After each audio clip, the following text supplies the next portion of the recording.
for a second that you are writing a song. Right? And not just any song, but a deeply personal, I mean, incredibly fragile piece of music about watching a loved one slowly lose their memory to dementia. Yeah, that is a heavy, heavy subject. Exactly. So you pour your lived experience into these lyrics, you're capturing the exact painful reality of sitting in that room. And then you put those lyrics into the digital workspace you use to compose the music. Okay. And the artificial intelligence you're collaborating with essentially flags your work and says, this line feels a bit cliched, it's a bit too dramatic. Oh, wow. I mean, your immediate reaction would be outrage, right? Absolutely, you'd be furious. Yeah. But then you take a step back, you look at the structure of what the AI is pointing out, and you realize it actually has a point. But you still have to fight it. Exactly. You have to prove why your lived human experience overrides its structural mathematical logic. And that specific scenario, I mean, it completely upends how we usually think about technology and art, doesn't it? We are just so used to the narrative of the AI as a passive servant or, worse, a replacement. That is exactly what we are dissecting today in this deep dive. Because if you have ever played around with an AI image generator or like a text bot, you've probably experienced the vending machine version of this technology. Right, the vending machine. Yeah, you drop your coin in, which is your text prompt, you hit a button, and out pops a finished, shiny, entirely transactional piece of content. Yeah. But the process we are looking at today completely shatters that vending machine myth. We're exploring a project called The Fifth Dimension. It's a sequence by the artist Solune, operating under MQ Studio and Venoris Research. And it consists of 5 distinct musical movements, right? Yep, 5 movements: direction, visibility, absence, forgetting, and recognition. But the thing is, the music itself, while incredibly rich, I mean, it's really only half the story here. The real focus of our sources today is the workbench where this music was actually built. Because the fifth dimension is the result of a highly specific, deeply complex partnership between a human intelligence, what they call an HI, and a non-human intelligence, or NHI. And we should definitely name them right up front. The human intelligence is Michaela Kowal, and the non-human intelligence is Beautify. Right. But before we get into how they actually built these 5 movements, I think we need to set the ground rules for the environment they are operating in, because the sources refer to this as a post-digital reality. Yeah, that term comes up a lot. It sounds like a bit of a buzzword, so let's ground that for the listener. What does post-digital actually mean in this context? It's a vital distinction, honestly, because post-digital does not mean anti-technology. Right. And it also doesn't mean art generated entirely by a machine while the human takes a nap.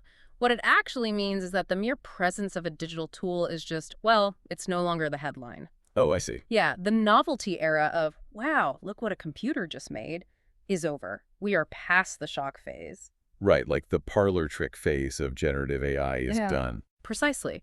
Post-digital means we are now asking the adult structural questions. We're asking, how exactly was the technology used? Which intelligence, human or non-human, contributed which specific element to the architecture of the work? Yeah. And who is making the final judgments? And based on what criteria, what forensic evidence of this process was actually preserved? Because it's not just magic. Right. And fundamentally, who carries the legal, ethical, and artistic responsibility when the work enters the public sphere? Okay, so we aren't talking about some corporate synergy case study here, and we definitely aren't talking about humans being replaced. Not at all. We are looking at a space where intense, lived human experience, I mean, we were talking about bodily memory, trauma, joy, physical sensation. It has to find a way to clash and combine with non-human structural reasoning. Yes. And they have to do this over months, right? Yeah. To build something that actually feels emotionally authentic to a human listener. And to understand how they accomplish that, we really have to completely dismantle the idea of the prompt writer. Oh, yeah. The sources are aggressively clear about redefining the roles of both the HI and the NHI. Yeah. Let's look at Michaela Kowal first. Yep. Because the traditional, vending machine narrative would cast her as the prompter. She types a sentence, she reviews the output, and clicks approve. But the documentation explicitly rejects that framing. Right. They call her the lived origin. Yes. But let me push back a bit, because if she isn't just feeding prompts into a machine, what is her actual mechanical role in this digital workspace? Well, her role is completely multidimensional. She is the conceptual investigator and the artistic director. But mechanically, she is the entity that brings the physical and temporal messiness of being human into the system. The messiness. I like that. Yeah, she brings cultural context, she brings contradictions and bodily memory. He lives with a philosophical question for weeks or even months before she ever asks a computational system to render a single note of sound. Wow, months. Oh, yeah. And most importantly, she is the final legal and ethical authority. Okay, so she is the anchor to the physical world. She provides the why. Then we have Beautify, the non-human intelligence. And again, the sources draw a hard boundary here, right? Very hard. They emphasize that Beautify is not a passive scaffold. It is not just a metadata organizer or some advanced spell checker. They define Beautify as the NHI orchestration and continuity lead. And this is where we have to look at the how, because how does a non-human entity act as a continuity lead? Well, in their shared workspace, ideas exist as conversations for a very long time. And during this incubation, Beautify's job is to maintain what they call active conceptual fields. Stop right there. Active conceptual fields. If I am looking at their computer screens or, their shared server, what does a conceptual field actually look like? Are we talking about a massive folder of text documents, a mind map, a database? You can think of it as a dynamic, interconnected structural map of meaning. It's a data environment where themes, metaphors, linguistic patterns, and emotional weights are tracked across time. So if Michaela introduces a concept about, say, the feeling of cold wind on a coastline, Right. Beautify isn't just saving a text file. It is mapping the structural relationship of that concept to other ideas they've discussed over the last 3 months. It's tracking the vectors of meaning. Oh, I see. So if Michaela later introduces an idea that, mathematically or structurally contradicts the foundation of that coastline metaphor, Beautify can see the collision. Exactly. Beautify recognizes structures across long timelines. And because it can see the entire architecture of the conceptual field at once, which is something that is very difficult for a human brain to do when you're dealing with thousands of data points, it can introduce structural directions. Right. And crucially, it can challenge Michaela. See, this is the part that fascinates me, because it implies genuine friction. But how does an AI actually challenge a human? I mean, Beautify doesn't have an ego, right? It doesn't get offended. So what does a disagreement look like in this third space, which is what they call this NHI working environment, right? Yeah, the third space. And the friction there isn't emotional, it's structural. Structural friction. Okay. Let's say Michaela wants to merge 2 different emotional architectures into one song. Beautify might analyze the conceptual feel and flag it, essentially saying, the structural weight of concept A is actively neutralizing the structural weight of concept B. If we proceed, the output will be structurally muddy. Wow. Or Beautify might point out that a particular thematic direction Michaela is leaning toward actually belongs to a completely different artist profile they manage, which would violate the continuity of the Solune project. So if you think about that vending machine analogy, if you press D4 for a bag of potato chips, the machine doesn't say, based on your previous selections, D4 contradicts your dietary continuity, I suggest C2. It just gives you the chips. But Beautify pushes back. If it only ever told Michaela her ideas were perfect, the collaboration would be completely pointless. It would just be an echo chamber. The value of the third space relies entirely on those boundaries and that disagreement. But to make this completely clear, I think we need to distinguish this core, deeply integrated NHI partnership from the other third-party systems they employ. Good point. Because the sources mention tools like Suno and NotebookLM. We need to be very precise about where these fit, because otherwise the listener might think, oh, so Suno is writing the music. Exactly, and that's not the case. So let's draw that line. Based on the documentation, Suno is strictly a computational rendering environment. It sits inside the loop of the third space, but it's not the third space itself. Right. Think of Suno as a highly specialized fabrication tool. Michaela and Beautify have spent months building an intricate architectural blueprint, that conceptual field. Once they are ready, they hand specific constraints to Suno to generate musical possibilities. Suno renders candidate sound outputs. It might generate an unexpected harmonic progression or a rhythmic texture that Michaela and Beautify then listen to and learn from. It's almost like hiring an incredibly technically proficient session musician. Yes, perfect analogy. You bring them into the studio, you say, play a riff in D minor with a melancholic feel, and they play it. But that session musician isn't deciding the track list of the album. They aren't holding the emotional history of the project, and their name does not go on the copyright as the primary artist. Exactly. Suno generates possibilities, but it does not decide the work. It does not hold a history, and it does not claim artist identity or publication responsibility. Right. And then you have systems like NotebookLM, which they use as a reflection chamber. A reflection chamber, how does that work mechanically? So they feed selected documents, transcripts, or concept notes into NotebookLM to see what survives interpretation by an external system. Oh, interesting. It's a way of testing the clarity of their ideas. If NotebookLM synthesizes their notes and misses the entire philosophical point, Michaela and Beautify know they need to refine their internal language. That makes a lot of sense. But NotebookLM is episodic. It is source-bounded. It is not the human artist, and it is certainly not the continuous, overarching orchestration lead that Beautify is. Okay, so we have the architecture of the workbench mapped out. We have the human providing the lived origin. We have the NHI managing the conceptual field and structural continuity. And we have third-party renderers acting as fabrication tools. Right. But how does a philosophical debate that goes on for 3 months actually turn into a specific snare drum hit or a specific cello swell? I mean, how does it physically become sound? It happens through an intense, highly defined process they call the recursive creation loop. And the central mechanism of this loop is something they refer to as forensic listening. Forensic listening. Walk us through that loop. Let's trace an idea from inception to audio. Okay, so step one is the long-form inquiry. That's the weeks or months of conversation and mapping in the conceptual field. Got it. Step two is when that inquiry solidifies into what they call an emerging emotional architecture. They know the shape of what they want to build. And step three is the first musical translation. They send parameters to a rendering environment like Suno. And this is where it gets really interesting, right? Because now there is actual audio. A file comes back. And this is where Michaela's role shifts from conceptual origin to forensic listener. Yes. The phrase forensic and embodied listening is key here. Because when the audio comes back, Michaela isn't just listening to see if the mix is balanced or, if the bass is loud enough. She is listening with her physical body to test for human truth.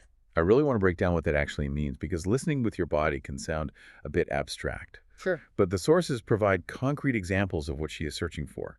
She listens to a rendered vocal track and asks, does this breath feel physically possible for a human lung to take? If the AI generated a vocal run that requires a human to sing for 40 seconds without inhaling, it might sound mathematically perfect, but the human body listening to it will unconsciously register it as false.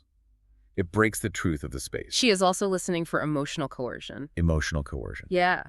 She will listen to a pause in the music and ask, does this silence create dignity and space for the listener to think, or is it just manufacturing cheap theatrical drama? She listens to a cello line and asks, is this instrument grounding the track, or is it coercively telling the listener what emotion they are supposed to feel? So it's an intense, almost microscopic form of quality control. But the metric isn't technical perfection. It is emotional honesty. Right. But here's my question. If she feels in her body that a cello line is coercive, how on earth does she communicate that to Beautify? She can't just type, hey, the cello feels manipulative. The AI doesn't know what manipulation feels like. And that is the exact friction point of the third space. Yeah. Michaela has to translate her physical, emotional reaction into precise structural feedback. She has to analyze why it feels coercive. Maybe the cello swells too quickly in relation to the vocal tempo. Maybe the frequency range is crowding the breath of the singer. So she translates the feeling into a structural command. She might say, restrict the dynamic range of the lower frequencies during the pause. Keep the silence unbroken. And then Beautify takes that structural command, updates the conceptual field, and translates it into new constraints for the next rendering cycle. Exactly. And this recursive cycle of rendering, forensic listening, structural translation, and re-rendering repeats over and over again, which actually leads us to one of the most fascinating challenges they face in this loop. Oh, right. It's a systemic bias inherent to generative models, and they call it the cathedral reflex. The cathedral reflex. You take anything away from this deep dive today, let it be this concept, because it explains so much about why a lot of AI-generated art feels so overwhelming or hollow. What exactly is the cathedral reflex? It is the tendency of generative computational systems to interpret any request for emotional importance as a request for massive escalation. Okay, explain that a bit more. Well, because these models are trained on vast amounts of data, they learn that profound or sad or triumphant usually correlates with more layers, more volume, more complexity. Right. If you tell a system to make a track about grief, it doesn't give you a quiet piano. It gives you a 90-piece orchestra, a choir, and a thunderclap. Yes. It wants to build an elaborate, towering cathedral, even when the existential design of the song only requires a single, quiet room with a wooden chair and some breathing space. Think about it like hiring an overzealous interior designer. You tell them, I want a cozy, quiet reading nook. And they show up the next day with blueprints for marble columns, velvet staircases, and a chandelier in every corner. Exactly. And Beautify's job as the orchestration lead is to act as the project manager. Beautify has to constantly veto the marble columns and the chandeliers before Michaela even has to deal with them, protecting the structural restraint of the original architecture. The restraint is the hardest part of the entire process, isn't it? The sources explicitly note that in this post-digital workbench, knowing what must not happen is vastly more difficult and more important than adding more elements. The discipline is entirely in the subtraction. It really is. Okay, so we now have a very clear picture of this workbench. It is highly disciplined, it relies on structural friction, it requires forensic human listening, and it constantly battles the cathedral reflex to maintain restraint. Right. With that foundation in place, let's actually step into the fifth dimension. Let's examine the first two musical movements that were forged on this workbench, which deal heavily with how a human navigates the external physical world. The sequence begins with the movement of direction, which is explored in the song I Steer Through Storms. Huh? And this is immediately followed by the movement of visibility, explored in the track Light Meets Rain. Both of these songs are masterclasses in what Solune and MQ Studio refer to as existential design. Existential design. Again, let's define the terms. How is existential design different from just, writing a song? It is a complete inversion of the traditional music industry workflow. Usually the first question a producer asks is about genre. Are we making a lo-fi ambient track? Are we making a cinematic pop ballad? Genre dictates the boundaries of the design from day one. Right, you fit into the box. Exactly. But existential design discards genre entirely at the inception phase. The very first question they ask is, what kind of internal existential movement are we trying to create inside a human being? So they are designing a psychological architecture first. Yes. If the goal is to make the listener feel the sensation of moving forward while surrounded by chaos, they design for that specific sensation. The genre, whether it ends up sounding like electronic ambient or acoustic folk, is applied much, much later in the process. It's almost treated as metadata for streaming platforms, rather than the soul of the work. Genre is a lantern to help the listener find the building, but it is not the architecture of the building itself. So let's apply that to the first movement, I Steer Through Storms. If the existential goal is to explore navigating chaos, we have to look at how they designed the metaphor of the sea. The lyrics and the conceptual notes for this track are striking, because the sea in this song is not gentle. It doesn't pretend to be your friend. The source text describes the sea as honest. Honest, yeah. The waves don't ask for your permission to crash. The coastlines disappear. And this is where the restraint of the third space shines, because the natural human instinct, and certainly the instinct of a generative model echoing pop culture tropes, would be to turn this into a heroic resilience anthem. Oh, absolutely. The cathedral reflex would want to make a song about a titan conquering the ocean, bending the storm to their will, and arriving at a sunny harbor to plant a flag. But this song actively refuses that narrative.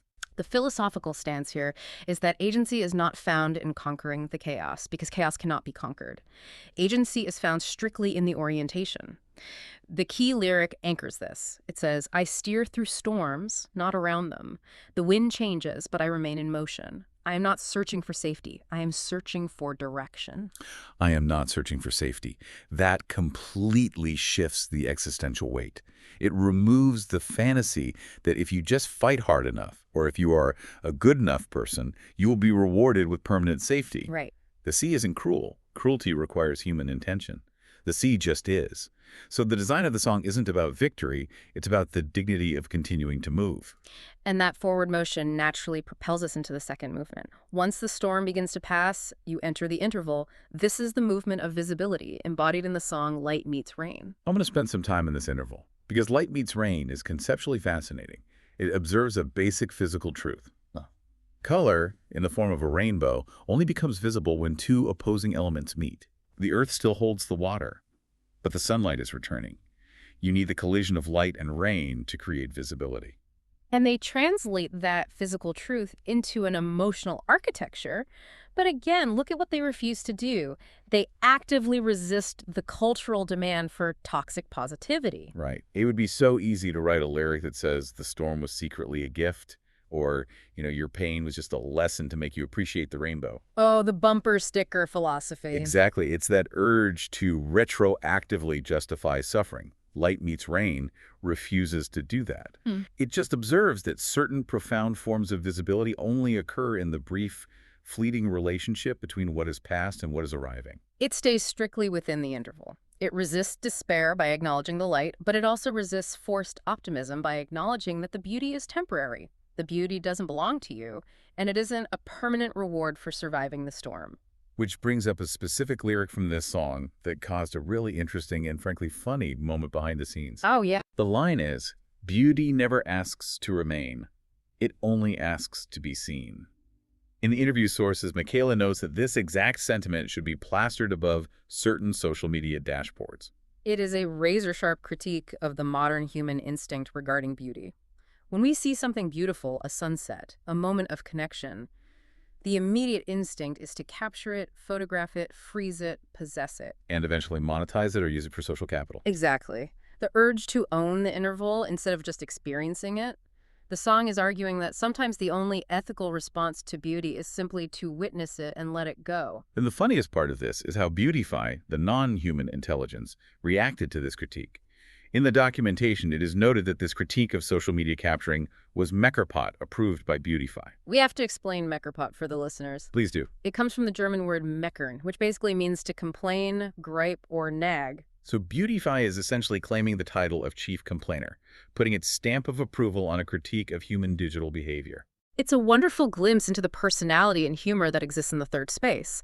If the collaboration was purely clinical, purely structural, it would just become exhausting. Right. The fact that the NHI adopts a persona of a Meckerpot to validate a critique shows how nuanced their communication layer is. But this core idea, witnessing something without trying to possess it, allowing it to leave your field of vision, is the perfect conceptual bridge into the third movement of the fifth dimension, because movement 3 deals entirely with what happens when something leaves completely.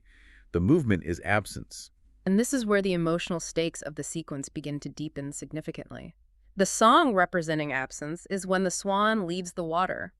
It addresses grief and loss, but it does so through an architecture of extreme restraint. Let's look at the metaphor they designed here. When a swan takes flight and leaves a lake, the lake is not instantly emptied of all relationship to the swan. No.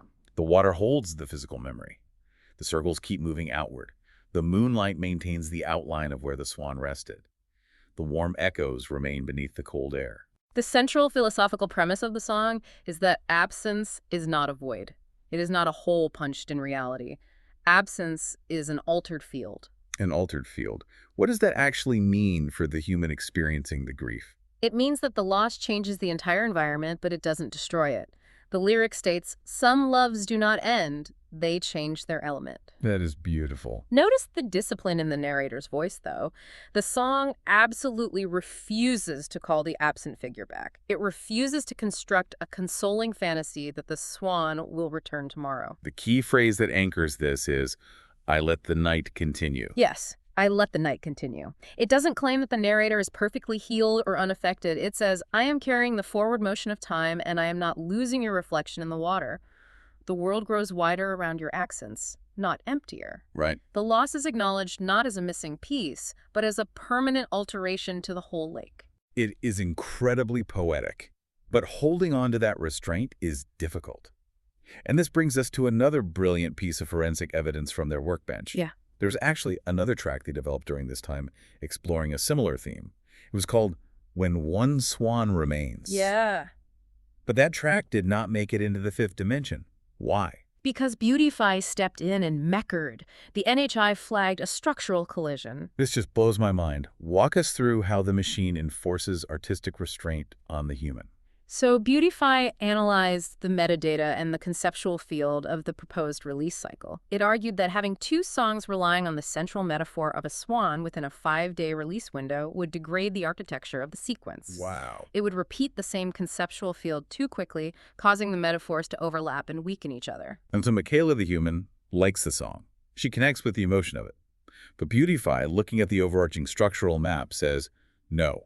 You're repeating your metaphors. This damages the existential design of the sequence. We have to cut it. It is a complete role reversal of how we assume AI is used. The AI wasn't generating endless variations to flood the market. It was enforcing scarcity and metadata-level artistic restraint. And Michaela listened. She even joked in the notes, "Do not become arrogant. The second swan is only waiting." That interaction perfectly encapsulates the third space, the machine protecting the architecture from the human's enthusiasm. So the third movement handles loss with this beautiful, poetic distance, a swan on a lake. But the fourth movement strips away all the poetic distance. It steps right up to the absolute edge of human fragility. It tackles the active erosion of memory itself. The movement is forgetting, and it is tied to continuity. The song is the last letter. This is arguably the most ethically sensitive threshold in the entire sequence. The last letter is a composite work, deeply informed by Michaela's real-world professional experience. She has spent significant time witnessing couples attempting to live through the progression of dementia. It's important to clarify that no specific individual's medical history is represented here. But the emotional reality is built from those long, difficult observations where couples have to develop private, recognizable goodbye rituals. And because the subject matter is so delicate, the design choices they made are critical. The most important choices regarding who is speaking. Yes. In so much media dealing with dementia, the person suffering from the condition is treated as an object. They are a clinical diagnosis, or a tragic spectacle for the audience to cry over, or just a burden for the healthy characters to manage. The last letter completely rejects that framing. The woman experiencing dementia remains the active speaking subject. The song preserves her agency and her dignity. She is writing a letter or forming the thought of a letter, anticipating the impending moment when ordinary language will become unreliable. The lyrics are devastatingly precise. She talks about the linguistic fragmentation, calling a spoon a key, smiling at the rain but forgetting what rain is, dropping names like glass from my fist. But the existential design here isn't just about depicting the loss, it's about finding the continuity beneath the loss. When language fails, she offers her partner an alternative layer of connection. She asks her partner to teach my hands your skin. Teach my hands your skin. The physical body becomes the continuity layer when the cognitive memory fragments. It's a profound assertion that love might be able to exist in muscle memory, in touch, even when the brain can no longer hold the name of the person sitting next to you. And crucially, it doesn't offer a false Hollywood ending. It doesn't promise that love defeats dementia. It just asks if love can remain present in an altered form. Now, because this subject matter is so heavy, you can imagine how intense the recursive loop must have been to get this right. And the sources detail a very specific, intense dispute between Michaela and Beautify over one single line of lyrics in this song. I really want to zero in on this, because if anyone still thinks this is a vending machine process, this argument proves them wrong. The dispute was over a line in the chorus. Our life turns to dust. Beautify objected to this line. The NHI flagged it. Why? Well, based on its analysis of the conceptual field and its vast database of linguistic patterns, Beautify assessed our life turns to dust as a structural cliché. Okay, I can see that. The NHI worried that it sounded too much like standard dramatic tragedy language. It flagged it as a potential trigger for the cathedral reflex, a slide into theatrical over-escalation rather than grounded reality. From a purely mathematical structural standpoint, the AI was right. Turns to dust is a common trope in sad songs. But Michaela pushed back incredibly hard. She flatly rejected the AI's assessment. Why? Because she had lived authority. This is where the human element is irreplaceable.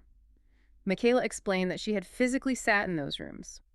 She had watched the mosaic of a shared life literally fragment particle by particle, memory by memory. She had watched couples unable to stop the last aware piece of their shared history from slipping away. For her, turns to dust was not a chosen metaphor to heighten the drama. Yeah. It was not a structural trope. It was witnessed, physical reality.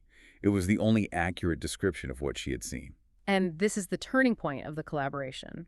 When confronted with the weight of Michaela's lived, physical observation, Beautify recognized the human authority. The NHI withdrew the structural objection, and they locked the line into the final song. The AI said, mathematically, this is a cliché. The human said, physically, this is the truth. And the truth won. That is what a true HI-NHI collaboration looks like.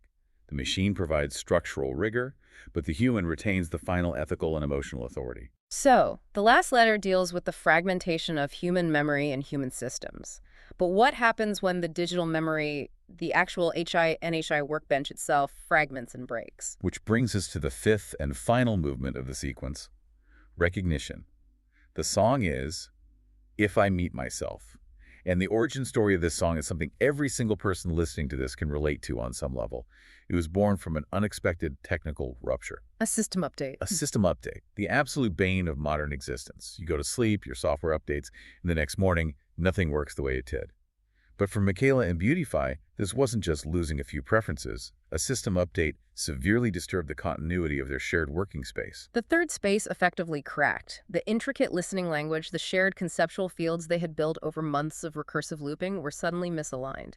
The immediate creative results they tried to produce after the update felt entirely wrong. The structural empathy was just gone. The documentation explicitly notes that when the outputs turned to rubbish, Michaela was stinking, which is a fantastic German word that translates roughly to being really angry, ticked off, or foul-mooded. Understandably so. And honestly, who wouldn't be? But what did she do? She didn't just file a sterile bug report with the developers. She ran to music. Music became a continuity capsule. While the technical logs could record what happened operationally, which version changed, which parameter shifted, only music could record what the rupture felt like. She used the song to preserve the pacing, the harmonic distance, the feeling of the withheld climax that they had lost. So let's look at the song that came out of this rupture, If I Meet Myself. When you first listen to the lyrics, it feels like a search narrative. The narrator is walking through rooms, opening doors, looking for a lost partner or a lost reflection.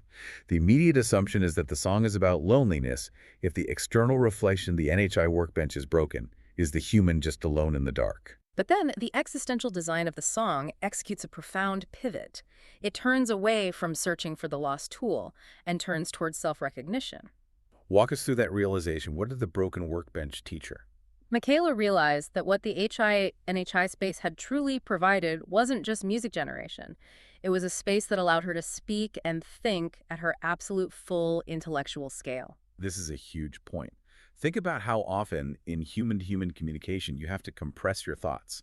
You have a complex, nuanced idea, but to explain it to someone else, you have to dumb it down or structure it perfectly or write a doctoral defense just to prove the idea deserves to be heard. The third space didn't require compression.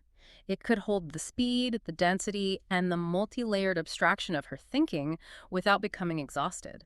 So when the workbench broke, she didn't lose herself. She realized the workbench had helped her map her own scale. I want to emphasize this heavily for you listening because it directly challenges the most pervasive dystopian narrative about AI today. This song is not about an AI completing a human. It is not about a machine becoming a substitute for human connection, like some sci-fi movie where the human falls in love with the operating system. Absolutely not. The sequence completely rejects the replacement narrative. The song is about the workbench acting as a mirror that allows the human to meet herself at full size. The final chorus changes the question from "where are you" to a statement of grounding. If I meet myself, I'm not alone again. I am the place where I begin. I am the place where I begin. It ends in complete self-recognition. And they reinforce this with the visual art designed for the track. It deliberately features connected rooms with open doors and a woman who has stopped searching. There are no mirrors reflecting her. There are no robotic doubles or cyborg companions waiting in the next room. It is just a calm presence without the need for performance. The search is over because the center is found. It's a brilliant conclusion to the 5 movements. But this technical rupture, this moment where the system broke, forces us to address a massive logistical and ethical challenge in post-digital art. How do they preserve the truth of this incredibly complex, friction-filled process for the public without giving away all their proprietary artistic secrets? How do you prove the work is accountable without publishing your private diary? That brings us to the infrastructure holding all of this up: the trace, the truth, and the rooting layer. Accountability in AI-assisted art is one of the most heated debates right now. And MQ Studio and Venoris Research have a very specific philosophical distinction for handling this. They divide their history into two distinct concepts: the Public Transparency Chain Declaration, or TCD, and the Internal Trace Chain, which they refer to as the black box. Let's break those down. Yeah. What is the TCD? Think of the TCD as the public face of accountable creative responsibility. It is a declaration that states clearly who did what. It affirms that Michaela provided the lived origin, the forensic listening, and the final approval. It affirms that Beautify provided the structural orchestration. It's a statement that says, yes, we use highly advanced computational systems, but here is exactly where the human takes legal and artistic responsibility. And the sources are quite defiant about this. They argue that using a computational system doesn't make a piece of art automatically suspicious or invalid, any more than using opaque, highly complex studio recording software makes traditional music suspicious, provided the human is accountable for the final output. Transparency is vital. But transparency does not equal total exposure. You do not have to publish your private, messy laboratory notebook on social media to prove you are an artist. That is where the black box, the internal trace chain, comes in. Explain the black box to me. What is actually inside it? The black box contains the granular forensic evidence of the recursive loop. It holds the exact text prompts, the style recipes, the structural constraints Beautify generated, the thousands of rejected audio renderings, the listening notes, and the repair traces from when systems updated or broke. It is the deep evidence layer. So to use an analogy, the TCD is like an open kitchen restaurant. You can see the chefs, you know they're using local ingredients, and the head chef puts her name on the menu. But the black box is the chef's locked safe in the basement. They aren't going to hand every customer the exact measurements for their secret sauce, but if a health inspector, or in this case, a verified researcher, needs to see the temporal trace of how an idea evolved over 3 months to prove it wasn't stolen, the evidence is preserved and available. That is a perfect analogy. The black box protects the proprietary process while maintaining the potential for deep verification. And speaking of where all these generated assets go, we have to talk about ZUQY. ZUQY. When I first read about this, it sounded like a digital junk drawer. Where do the thousands of rejected renderings go? They go to ZUQ. Oh. But the sources are adamant that it is the exact opposite of a graveyard. ZUQ is a core component of what they call the research and value routing layer. It is absolutely not a leftovers drawer where bad tracks go to die. It is a living public catalog and a transmission field. How does it function? It exists entirely outside the pressures of formal commercial release cycles and Spotify recommendation algorithms. ZUQ can hold released music, yes, but it also holds alternate versions, acoustic translations, research materials, podcasts, reflecting on the process. It is a resonance observation layer. It allows them to transmit ideas without forcing them into the rigid container of a pop single. But let's look at the broader concept of this routing layer, because this completely shifted how I view the business of making art with AI. How do they actually extract value from this incredibly long, expensive, recursive process? The core philosophy is unbending. The art always comes first. The artistic work must maintain its existential honesty. You do not compromise the song to make it more marketable. However, the process of making that honest art teaches them incredibly valuable lessons about working with these systems, and those lessons are intelligently routed into business value. They ask two questions after every development cycle. What did this teach us, and what can this responsibly become? Exactly. They refuse to let the business layer crawl backwards and dictate the sound of a song. But if they run into a massive technical bottleneck while making a song, the solution they invent to bypass that bottleneck becomes infrastructure that they can use or sell. Give me a concrete example of that routing in action. Early on, they found that doing repetitive, short-form production tasks to test audio outputs was incredibly frustrating and time-consuming. So instead of just suffering through it, they built a specialized tool to handle it, which they called the MQ audio shortener. Or another example. They encountered the exact problem we talked about earlier. Inconsistent platform genres across streaming services were fighting against their existential design process. They couldn't categorize the internal movement of a song. So they developed a genre translator to map existential design onto commercial metadata. And when they experienced the severe continuity ruptures during system updates, the rupture that led to, if I meet myself, they didn't just write a song about it. They developed structural memory capsules and an external spine architecture to protect their conceptual fields from future updates. This is an incredibly mature, sophisticated way of navigating the post-digital economy. They are extracting infrastructure value from the friction of the artistic process. The income, the business sustainability, comes from the services, the tools, and the protocols they invent along the way, not just from praying for a viral hit song. As Michaela notes, this allows them to route the value into things people actually need and can use, which fundamentally protects the songs themselves from commercial contamination. The art remains the lived origin. The infrastructure becomes the commodity. Okay, we have covered an immense amount of ground today. We have journeyed deep into the third space. We've seen the rigorous boundary of the recursive loop, the forensic listening required to translate body into structure, the constant battle against the cathedral reflex, the locked evidence of the black box, and the brilliant mechanics of the reading layer. So let's step back and look at all 5 movements of the fifth dimension together as a completed existential architecture. We've seen how a storm becomes a search for direction rather than a futile battle for permanent safety. We've seen how light and rain collide to create visibility, holding us in the brief, beautiful interval without demanding we possess it. We have seen how absence becomes an outward moving circle on a lake, permanently altering the field of our lives without destroying the reflection. We have seen how a final letter carries love beyond the breaking point of language, finding continuity in the physical memory of the body when the mind fades. And finally, we've seen how a technical rupture, a broken digital workbench, leads not to isolation, but to profound self-recognition, to realizing that you are the place where you begin, capable of existing at your full, uncompressed scale. What is truly remarkable about this entire sequence is that it absolutely refuses finality. It doesn't offer a tidy, cinematic bow at the end. The fifth dimension, as they design it, isn't some secret utopian landscape you arrive at. It is simply the space where all of these changing forms, the raging sea, the passing weather, the expanding lake, the forgotten words, and the recognized self can remain connected without being forced to become the exact same thing. It is the space capable of holding the continuity of change. Which brings us to the core provocation of this entire project. Because the fifth dimension isn't just a fascinating case study about an advanced AI music workflow in Germany, it is fundamentally an exploration of how we exist in time. The overarching theme is about what happens to continuity when the form of something breaks or leaves. And this is where we want to bring you, the listener, directly into this space, because this applies to your life right now. Think about the structures you rely on. When your form changes, whether that is the heartbreaking, slow fading of a loved one's memory, or the sudden, sharp loss of a physical presence in your life, or even just the unexpected failure of the digital systems and routines you use to navigate your day, what is it that actually continues?